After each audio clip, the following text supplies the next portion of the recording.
রাসূলুল্লাহ সাল্লাল্লাহু আলাইহি সাল্লামের কথা এত সুন্দর ছিল, তিনি যখন কথা বলতেন, একদিন এক বেঈমানের সামনে শুধু কথা বলা শুরু করছে, এখনো কথার ভূমিকা নিছে মাত্র, কথা বলে নাই, ভূমিকা শুইনা মুসলমান হয়ে গেছে।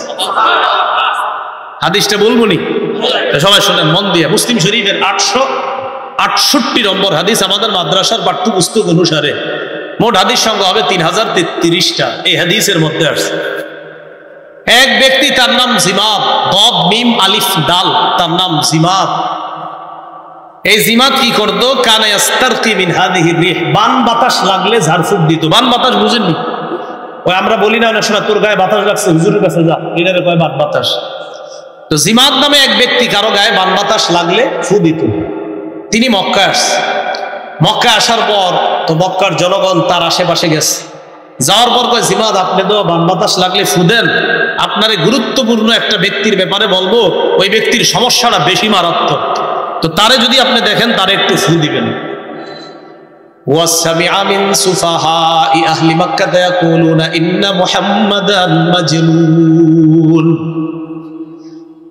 মক্কার নির্বুদ্রা বলল, জিমাদ আমাদের মক্কায় একটা ব্যক্তি আছে, তার নাম মুহাম্মদ, লোকটা পাগল। তো জোরে বলেন নাউজুবিল্লাহ। তুমি যদি লোকটাকে পাও তারে একটু ফু দিয়ে দিও, ওনারে পাইলে একটা ফু দিও, কারণ সমস্যা তো ফু দিও যাতে ভালো হয়ে যায়। জিমাদ কি কয়? লাউ রাআইতু হাদার রাজুল লাআল্লাল্লাহা ইয়াশফিহি আলা ইয়াদাইয়া। আমার বিশ্বাস এই লোকটার সাথে যদি আমার সাক্ষাৎ হয়, তারে একটা ফু দিমু আর আল্লাহ আমার হাতেই তাকে ভালো করবে। জিমাদ বলতেছে লোকটার সাথে সাক্ষাৎ হলে তার একটা ফু দিমু, আর ফু দেওয়ার পর আল্লাহ ভালো করবে, বিশ্বাস আছে আমার আল্লাহ ভালো করে। ফালাকিয়া, নবীজির সাথে সাক্ষাৎ হয়ে গেছে। একদিন সাক্ষাৎ হয়েছে। সাক্ষাৎ হওয়ার পরে কি কয়? ইন্নী আলকি মিন হাদিহি রিহ, তুমি টেনশন করো না, আমি এই জাতীয় বান বাতাসের ফু দিই, তোমার সমস্যাটা আমি জানছি আগে। আমরা নবীরে কয়, চিন্তা করতে, আমি যদি তোমাকে ফু দেই, আমার আশা আল্লাহ তোমাকে আরোগ্য দান করবেন, আমার হাতে আল্লাহ যাকে ইচ্ছা তাকে আরোগ্য দান করে। তো নবীজি এই কথা শুই না, জিমাদের বক্তব্য শেষ হওয়ার পর নবী কিছু বলতে চাইলেন, নবীজি বলা শুরু করলেন। শুধু ভূমিকায় 3-4টা বাক্য বলছে, এখনো কথা শুরু করে নাই। ভূমিকাটা কি? মন দিয়ে শুনুন। ইন্নাল হামদালিল্লাহ, সমস্ত প্রশংসা আল্লাহর। সুবহানাল্লাহ, এটা বলেন।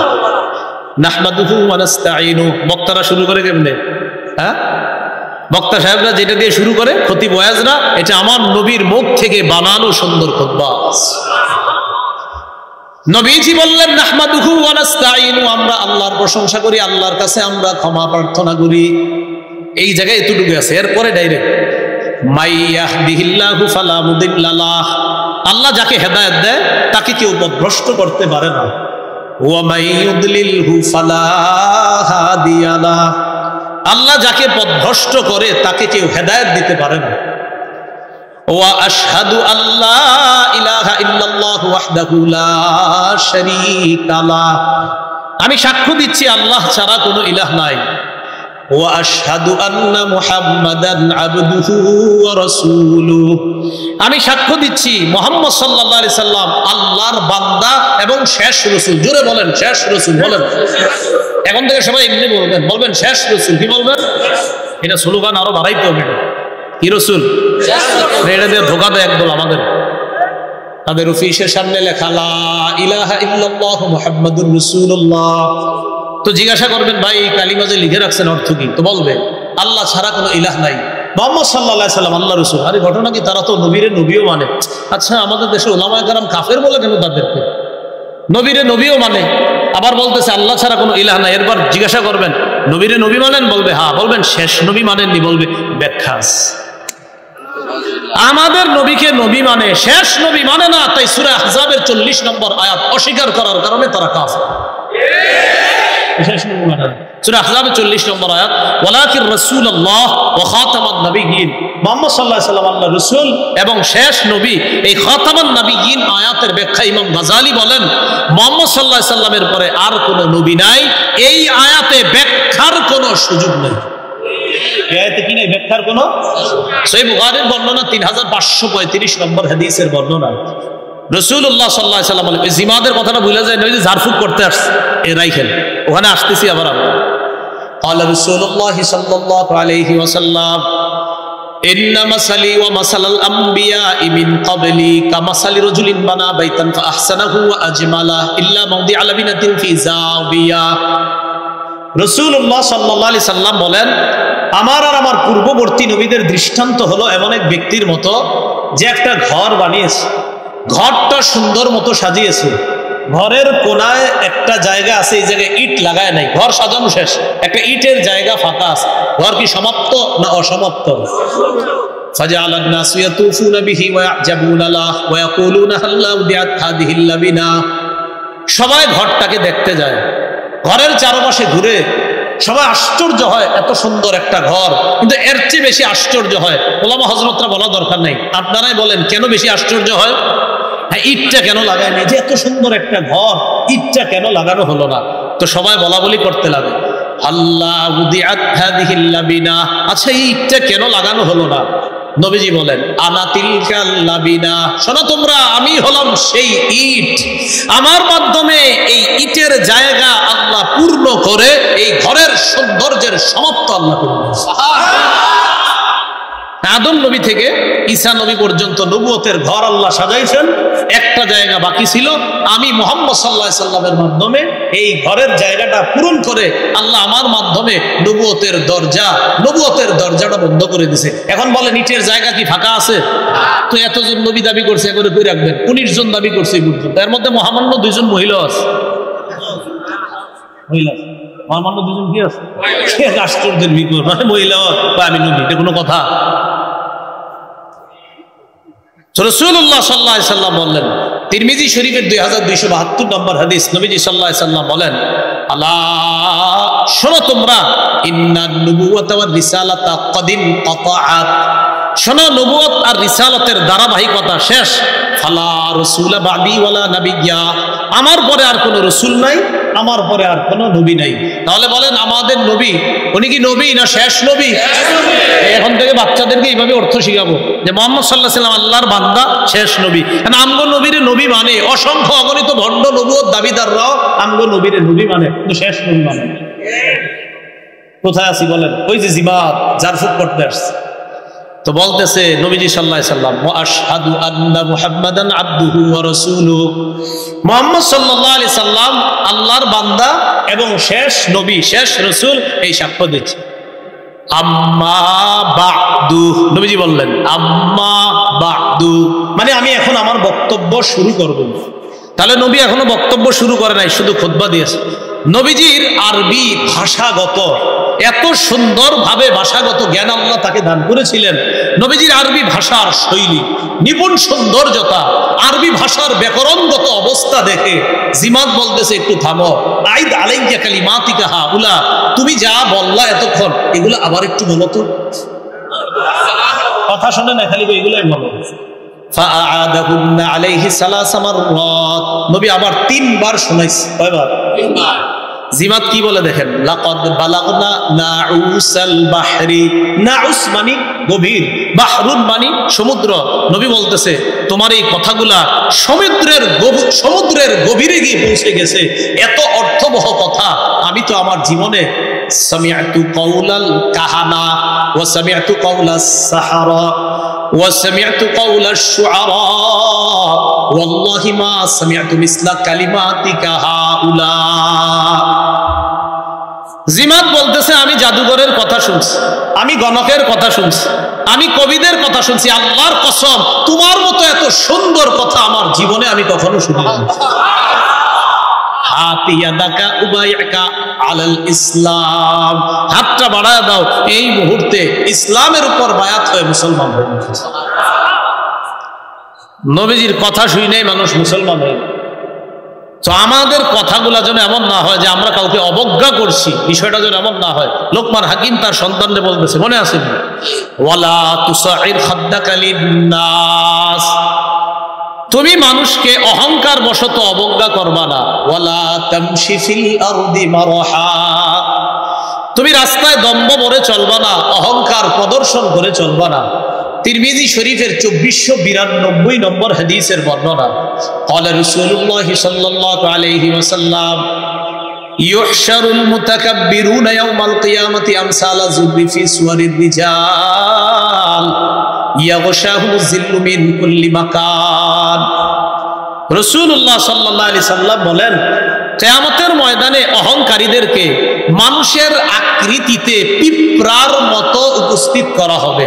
অহংকারীদেরকে মানুষের আকৃতিতে পিঁপড়ার মতো উপস্থিত করা হবে, মানে এদেরকে দেখতে পিঁপড়ার মতো মনে হবে কিন্তু মানুষ। অর্থাৎ দুনিয়াতে অহংকার করছে, তো তুমি তো অনেক বড় ছিল দুনিয়াতে, তো দেখি এখন যে তুমি এরকম পিঁপড়ার মতো অহংকার দেখাও কিয়ামতের মাঠে। সূরা লোকমানের 13 নম্বর আয়াতে কারিমা তেলাওয়াত করলাম। এই আয়াতে আল্লাহ রব্বুল আলামিন বাবা আর সন্তানের আলোচনা করেছেন। একজন বাবা তার সন্তানকে শিক্ষা দীক্ষা কিভাবে দিবেন এই বিষয়ে আল্লাহ আলোচনা করেছেন। একটা পরিবার, স্বামী স্ত্রী এবং সন্তান, তাদেরকে নিয়ে একটা পরিবারের সূচনা হয়। সূরা নিসার 1 নম্বর আয়াতে আল্লাহ বলেন, ইয়া আইয়ুহান নাসুত্তাকু রাব্বাকুম, হে মানুষ তোমরা তোমাদের রবকে ভয় করো। আল্লাযী খালাকাকুম মিন নাফসিন ওয়াহিদা, যিনি তোমাদেরকে এক আত্মা, এক নফস থেকে বানিয়েছেন, আদম আলাইহিস সালাতু ওয়াস সালাম থেকে। আল্লাহ নিজেই ব্যাখ্যা করে দেন, ওয়া খালাকা মিনহা যাওজাহা, আদম থেকে বানাইছেন তার বিবি হাওয়াকে। ওয়া বাসসা মিনহুমা রিজালান কাসীরা ওয়া নিসাআ, আদম এবং হাওয়া তাদের উভয়ের মাধ্যমে অসংখ্য অগণিত নারী পুরুষ পৃথিবীতে আল্লাহ ছড়িয়ে দিয়েছেন। সূরা নাহলের 72 নম্বর আয়াতে আল্লাহ বলেন, ওয়াল্লাহু জাআলা লাকুম মিন আনফুসিকুম আজওয়াজা, আল্লাহ তোমাদের থেকে বানিয়েছেন তোমাদের বিবিদেরকে। ওয়া জাআলা লাকুম মিন আজওয়াজিকুম বানিনা, তোমাদের বিবিদেরকে বানিয়েছেন তোমাদের সন্তানদেরকে। তাহলে তোমাদের থেকে বানিয়েছেন বিবিদেরকে, আর তোমাদের বিবিদের থেকে তোমাদের সন্তান। ওয়া হাফাদা, সন্তান থেকে নাতি নাতনি। এইভাবে আল্লাহ একটা পরিবারের সুন্দর বর্ণনা কোরআনের মধ্যে দিয়ে দিলেন। সূরা রুমের 21 নম্বর আয়াতে আল্লাহ বলেন, ওয়া মিন আয়াতিহি আন খালাকা লাকুম মিন আনফুসিকুম আজওয়াজাল লিতাসকুনু ইলাইহা, আল্লাহ নিদর্শনাবলীর মধ্যে এটা একটা নিদর্শন, তিনি তোমাদের থেকে তোমাদের বিবিদেরকে সৃষ্টি করেছেন। ওয়া জাআলা বাইনাকুম মাওয়াদ্দাতা ওয়া রাহমা, তিনি তোমাদের মাঝে ভালোবাসা এবং স্নেহ, মায়া, মমতা সৃষ্টি করে দিয়েছেন। তো এইভাবে একটা পরিবারের সূচনা হয়। আল্লাহ খুব সুন্দরভাবে কোরআনের মধ্যে আলোচনা করেন। বাবা তার সন্তানদেরকে আল্লাহর কাছে নত হওয়ার শিক্ষা দিবে, নিজেরাও ওই পথে চলবে, সন্তানদেরকেও বলবে। সূরা বাকারার 131, 132 এই 2 আয়াতে আল্লাহ বলেন, ইয ক্বালা লাহু রাব্বুহু আসলিম, ইব্রাহিম নবীর রব যখন তাকে বললেন আপনি আসলিম, আত্মসমর্পণ করেন, ইব্রাহিম নবী বললেন, ক্বালা আসলামতু লিরাব্বিল আলামিন, আমি বিশ্ব জগতের রবের কাছে আত্মসমর্পণ করলাম, নত হয়ে গেলাম, আমার মাথাটা ঝুঁকিয়ে দিলাম। এটা বাবার কাজ। বাবা ইসলামের কথা আল্লাহকে এইভাবে বলতেছে যে আমি রবের সামনে নত হলাম। এবার বাবা সন্তানকে কি বলবে? সূরা বাকারার 132 নম্বর আয়াতে আল্লাহ বলেন, ওয়াওয়াসসা বিহা ইব্রাহিমু বানিহি ওয়া ইয়াকুব, ইব্রাহিম নবী তার সন্তানদেরকে আর ইয়াকুব নবী তার সন্তানদেরকে ওসিয়ত করেছেন ইসলামের। ইয়া বানিয়া ইন্নাল্লাহ আস্তাফা লাকুমুদ্দিন, তারা সন্তানদেরকে বলেছেন হে সন্তানগণ, আল্লাহ তোমাদের জন্য এই ধর্মটা নির্বাচন করেছেন তথা ইসলাম। ফালা তামুতুন্না ইল্লা ওয়া আনতুম মুসলিমুন, তোমরা মুসলমান না হয়ে মরবা না। তাহলে বাবাও ইসলামের পথে চলবে, সন্তানকেও বলবে তুমি মুসলমান না হয়ে মরবা না, তুমিও ইসলামের পথে চলবা। এই আয়াত দ্বারা বোঝা যায় কোন নবী তার সন্তানকে অন্য কোন ধর্ম গ্রহণের কথা বলেন নাই, সবাই ইসলামের কথাই বলেছেন। আল্লাহ রাব্বুল আলামিন বলেন, আম তাকুলুনা ইন্না ইব্রাহিমা ওয়া ইসমাঈল ওয়া ইসহাক ওয়া ইয়াকুব ওয়াল আসবাত কানু হুদান আও নাসারা, আল্লাহ বলেন তোমরা কি এই কথা বলো ইব্রাহিম, ইসমাইল, ইসহাক, ইয়াকুব এবং তার সন্তানরা এরা ইহুদি ছিল, তোমরা কি এমন কথা বলো যে ইব্রাহিম, ইসমাইল, ইসহাক, ইয়াকুব আর তার সন্তানরা তারা ইহুদি অথবা খ্রিস্টান ছিল, এমন কথা কি তোমরা বলো? সূরা বাকারা 140 নম্বর আয়াতে আল্লাহ বলেন, নবী আপনি বলেন, কুল আনতুম আ'লামু আমিল্লাহ, আপনি বলেন তোমরা কি বেশি জানো না আল্লাহ বেশি জানে? তো আল্লাহ নবীকে বলতেছে যে যারা বলে ইব্রাহিম নবী, ইসমাইল নবী, ইসহাক নবী, ইয়াকুব নবী আর তার সন্তানরা ইহুদি ছিল অথবা খ্রিস্টান ছিল, এই কথা যারা বলে তাদেরকে আপনি বলেন তোমরা বেশি জানো না আল্লাহ বেশি জানে? আল্লাহ বেশি জানে। তো আল্লাহ বুঝাইতে চান তাদের কেউ ইহুদি ছিল না, তাদের কেউ খ্রিস্টান ছিল না। সহিহ বুখারীর বর্ণনা 3443 নম্বর হাদিসের বর্ণনা, রাসূলুল্লাহ সাল্লাল্লাহু আলাইহি সাল্লাম বলেন, আনা আওলান নাস বিঈসা ইবনে মারইয়াম ফিদ দুনিয়া ওয়াল আখিরাহ, আমি দুনিয়া আখিরাতে ঈসা নবীর সবচেয়ে আপনজন, সবচেয়ে ঘনিষ্ঠ। এরপর রাসূল সাল্লাল্লাহু আলাইহি সাল্লাম বলেন, আল আম্বিয়াউ ইখওয়াতুল লিআল্লাহ, সব নবীরা বৈমাত্রীয় ভাই। এর মানে উম্মাহাতুহুম শাত্তা, সব নবীদের মা আলাদা, সব নবীদের মা আলাদা, সবাই মা ছাড়া বৈমাত্রীয় ভাই। ওয়াদীনুহুম ওয়াহিদ, নবী বলেন সমস্ত নবীদের ধর্ম একটা, ইসলাম। তাহলে সব নবীদের ধর্ম কি? ইসলাম। তো ইয়াকুব নবী, ইব্রাহিম নবী সন্তানদেরকে বলে গেলেন ইসলাম গ্রহণ করবা, ইসলাম পালন করবা। এই জন্য ভুলেও কোনো নবীর ব্যাপারে এরকম না বলা যে অমুক নবী ইহুদি ছিল, অমুক নবী খ্রিস্টান ছিল, এই শব্দগুলো আমরা অনেকে ভুলে বলে ফেললো। ভবিষ্যতে এই সমস্ত শব্দ না বলা। ইবনে কাসির রহমতুল্লাহি আলাইহি বলেন, লা ইউকালু ইন্না মূসা দীনাহু, এই কথা বলা যাবে না যে ইন্না মূসা দীনুহু আল ইয়াহুদিয়াহ, মূসা নবীর ধর্ম ইহুদি, এটা বলা যাবে না। বরং দীনুহুম আল ইসলাম, মূসা নবীর ধর্ম ইসলাম। ওয়ালা ইউকালু আন ঈসা, ঈসা নবীর ব্যাপারে এটা বলা যাবে না ইন্না দীনাহু আন নাসরানিয়্যা, ঈসা নবীর ধর্ম খ্রিস্ট ধর্ম, এটা বলা যাবে না। বাল দীনুহু আল ইসলাম, ঈসা নবীর ধর্ম ইসলাম। তাহলে মূসা নবীর ধর্ম ইসলাম, ঈসা নবীর ধর্ম ইসলাম, সব নবীর ধর্ম ইসলাম, এটা আমাদের নবীও বললেন।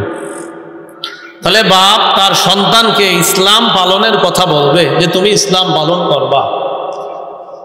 সূরা লুকমানের 13 থেকে 19 নম্বর আয়াতে আল্লাহ পাক রব্বুল আলামিন বলেন, وَإِذْ قَالَ لُقْمَانُ لِابْنِهِ وَهُوَ يَعِظُهُ يَا بُنَيَّ لَا تُشْرِكْ بِاللَّهِ, লোকমান তার সন্তানকে উপদেশ দিয়ে বলেন, হে সন্তান, তুমি আল্লাহর সাথে শিরিক করবা না। ইন্না শিরকা লাযুলমুন আযীম, শিরিক সবচেয়ে বড় জুলুম। বলেন শিরিক সবচেয়ে বড় জুলুম। মুআজ ইবনে জাবাল রাদিয়াল্লাহু তাআলা আনহুকে রাসূল সাল্লাল্লাহু আলাইহি সাল্লাম বলেন, মুআজ লা তুশরিক বিল্লাহি শাইআ ওয়া ইন কুতিলতা আও হুররিকতা, মুআজ তোমাকে যদি জ্বালিয়ে ফেলা হয়, তোমাকে যদি হত্যা করা হয়, এরপরেও তুমি আল্লাহর সাথে শিরিক করবা না। মুআজ তোমাকে যদি জ্বালিয়ে ফেলা হয়, মুআজ তোমাকে যদি হত্যা করা হয়, এরপরেও তুমি আল্লাহর সাথে শিরিক করবা না। তাহলে আমরাও ইনশাআল্লাহ আল্লাহ ছাড়া আমরা কাউকে সেজদা দেই না, দিব না। জ্বালিয়েও যদি কেউ ফেলে, সেজদা একজনকেও দিব, তিনি হলেন আল্লাহ, অন্য কোথাও না। তো মুআজ ইবনে জাবালকে এটা বললেন। তো লোকমান হাকিম তার সন্তানকে বলে, তুমি আল্লাহর সাথে শিরিক করবা না। ইন্না শিরকা লাযুলমুন আযীম, শিরিক হলো সবচেয়ে বড় জুলুম। আল্লাহ বলেন, ওয়াসাইনাল ইনসানা বিওয়ালিদাইহি, আমি মানুষকে উপদেশ দিয়েছি তারা তাদের পিতা মাতার সাথে সুন্দর আচরণ করবে, সুন্দর আচরণ করার উপদেশ দিয়েছি আমি। হামালাতহু উম্মুহু ওয়াহনান আলা ওয়াহনিন, মা তার সন্তানকে পেটে ধারণ করে কষ্টের পর কষ্ট সহ্য করে। ওয়া ফিসালুহু ফি আমাইন, মা তার সন্তানের দুধ ছাড়ায় 2 বছরের মধ্যে এই কষ্টগুলা মা করে। কেন করে? আনিশকুরলি ওয়া লিওয়ালিদাইক, আল্লাহ বলে বান্দা তুমি যেন আমার শুকরিয়া আদায় করতে পারো আর তোমার মা বাবার কৃতজ্ঞতা আদায় করতে পারো। এখান থেকে একটু বুঝেন, মা বাবার সাথে ভালো আচরণ করার ওসিয়ত উপদেশ কে দিয়েছেন? আল্লাহ। তবে সবাই বলেন তবে মা বাবা যদি নাফরমানির কোনো হুকুম করে, তাহলে ভদ্রতার সাথে বলেন মা বাবার সেই হুকুমকে প্রত্যাখ্যান করতে হবে। মা বাবা যদি নাফরমানি করতে বলে ভদ্রতার সাথে এটা মানা যাবে না। আমি কিন্তু এটা বাংলা বলছি, ভদ্রতা। আপনি আবার এরকম না আপনার কথা মানবো না এমন না, ভদ্রতার সাথে তাদের ওই নাফরমানির হুকুম মানা যাবে না। আল্লাহ বলেন وَإِنْ جَاهَدَاكَ عَلَىٰ أَن تُشْرِكَ بِي مَا لَيْسَ لَكَ بِهِ عِلْمٌ فَلَا تُطِعْهُمَا। তোমার মা বাবা যদি তোমাকে বাধ্য করে আমার সাথে শিরিক করার জন্য, কারো বাবা যদি বলে আমিও অমুক জায়গায় সেজদা দিই, তুইও সেজদা দিবি। কারো মা যদি তার সন্তানকে বলে আমি বছরে একবার অমুক এলাকায় যাই, যাওয়ার পরে আমি অমুককে সেজদা দিই, তুইও সেজদা দিবি। এক্ষেত্রে ভদ্রতার সাথে ওই সন্তান তার মাকে বলবে আম্মা আমি এই হুকুমটা পালন করতে পারবো না, আব্বা এটা আমি পালন করতে পারবো না, এটা ভদ্রতার সাথে বলবে। ওয়াসাহিবহুমা ফিদ দুনিয়া মা'রুফা। আল্লাহ বলেন মা বাবা যতদিন দুনিয়াতে জীবিত থাকবে ততদিন তাদের সাথে ভালো আচরণ করবা, সুন্দর আচরণ করবা। মা বাবা যদি নাফরমান হয়, মা বাবা যদি মুশরিক হয়, মা বাবা যদি অমুসলিম হয়, তাও তাদের সাথে সুন্দর আচরণ করতে হবে আপনার। হ্যাঁ, তাদের নাফরমানির কোনো হুকুম ভদ্রতার সাথে প্রত্যাখ্যান করতে হবে। কি কথা বুঝছেন? তাদের সাথে কিন্তু বেয়াদবি করা যাবে না, নাফরমান হলেও তারা। আল্লাহ এই কথাগুলো বোঝার তৌফিক দান করেন। আমিন। এরপরে আল্লাহ বলেন ওয়াত্তাবি' সাবিলা মান আনাবা ইলাইয়া। তুমি ওই ব্যক্তির রাস্তা অনুসরণ করো যে ব্যক্তি আমার দিকে ঝুঁকে, আমার দিকে বারবার ফিরে আসে। সুম্মা ইলাইয়া মারজিউকুম ফাউনাব্বিউকুম বিমা কুনতুম তা'মালুন। এরপর তোমাদেরকে আমার কাছে ফিরে আনা হবে, এরপর আমি তোমাদেরকে তোমাদের কর্ম সম্পর্কে জানিয়ে দিব, অবহিত করব। আল্লাহ পাক রব্বুল আলামিন এরপর লোকমান হাকিম তার সন্তানের আরো কিছু উপদেশের কথা বলতেছেন। ইয়া বুনাইয়া ইন্নাহা ইন তাকুম মিসকালা হাববাতিন মিন খারদাল ফাতাকুন ফি সাখরাতিন আও ফিস সামাওয়াতি আও ফিল আরদি ইয়াতি বিহাল্লাহ। লোকমান হাকিম তার সন্তানকে বলে, সন্তান কোন বস্তু যদি পাথরের মধ্যে থাকে, আও ফিস সামাওয়াত আসমানের মধ্যে থাকে, আও ফিল আর জমিনের মধ্যে থাকে, কোন পাথরের মধ্যে যদি থাকে, আসমানের মধ্যে যদি থাকে, জমিনের মধ্যে থাকে, ইয়াতি বিহাল্লাহ। কিয়ামতের ময়দানে ওই বস্তুটা আল্লাহ কিয়ামতের ময়দানে উপস্থিত করবেন। আকাশে যদি থাকে, জমিনের মধ্যে যদি থাকে, পাথরের মধ্যেও যদি থাকে, এই সামান্য সরিষার দানা পরিমাণ বস্তুটাও কিয়ামতের ময়দানে আল্লাহ উপস্থিত করে দেখায় দিবেন, এটা তুমি করেছিলা না, এটা আল্লাহ দেখায় দিবেন। ইন্নাল্লাহা লাতীফুন খাবীর। আল্লাহ সূক্ষ্ম বিষয়ে সব খবর রাখেন। খাবীরুন, আল্লাহ সব বিষয়ে সম্যক অবগত।